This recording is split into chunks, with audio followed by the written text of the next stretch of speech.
სხვა კვლევით მეოთხეც ან მესამეც მოსწავლეების და ზოგ შემთხვევაში ცოტა მეცაც სერიოზული პრობლემები აქვს წაკითხulis გააზრების და ასევე რაოდენობრივი აზროვნების თვალსაზრისით. სიღარიბე უშლის ხელს ბავშვებს რომ კონცენტრირებულები იყვნენ განათლებაზე, მაგალითად ბავშვების ნაწილი აცდენს სკოლას იმისთვის რომ იმუშაოს ყანაში, დაეხმაროს მშობლებს რომ გაყიდოს რაღაც, დაეხმაროს მშობლებს რომ მოუაროს საკუთარ უმცროს და-ძმას და ამიტომ სახლში რჩება, ამიტომ ასეთი ბავშვები ხშირად აცდენენ სკოლებს და მეორე არის რომ როცა სკოლაში მიდიან ისინი ბევრად უფრო უარესად გრძნობენ თავს, იმიტომ რომ დილით შეიძლება საუზმეც არ ქონდეს ნაჭამი, ტელეფონში იყოს სკოლაში და ეს კიდევ რაღაც ძალებს ართმევს იმისთვის რომ კონცენტრირებული იყოს. საქართველოში პრობლემა არის ის რომ თბილისის სკოლებში გვაქვს ბევრად უკეთესი შედეგები ვიდრე საშუალოდ სოფლის სკოლის მოსწავლეებში.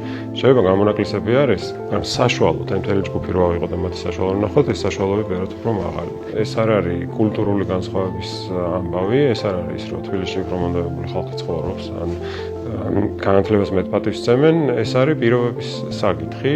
ერთი მხრივ სკოლებს შორის არის ძალიან დიდი უთანასწორობა, რომ სხვადასხვა პირობები აქვს.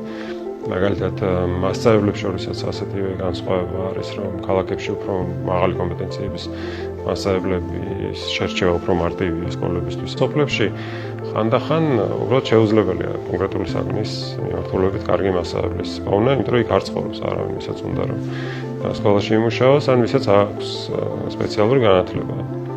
და მასწავლებლობა აღარ არის უკვე კარგახანია საქმიანობასაც ნებისმიერ ზერაკითხვის მქონე ადამიანი დასაკვდება. პრობლემა ის არის, რომ 20 წლის განმავლობაში არც ერთი პროგრამა არ გაკეთებულა, რომელიც კონკრეტულად ამ პრობლემას მიხედავდა, ამ უთანასწორობის პრობლემას, რომ მაგალითად სოფლებში ბავშვებს ჰქონდეთ კვება, რომ სოფლებში დარჩნენ, რაც შეიძლება დიდხანს სკოლებში, რომ სოფლებში წავიდნენ მასობრივად უფრო მაღალი კომპეტენციის მასწავლებლები, იმისთვის რომ იქ არსებობდეს კარგი ბიბლიოთეკები და სხვა. როცა ვსვათ რატომ ხდება რაღაც განათლებაში ისე როგორც არ მოგწონს, ყოველთვის პასუხი არის ის რომ არ იყოს სწორი პოლიტიკა.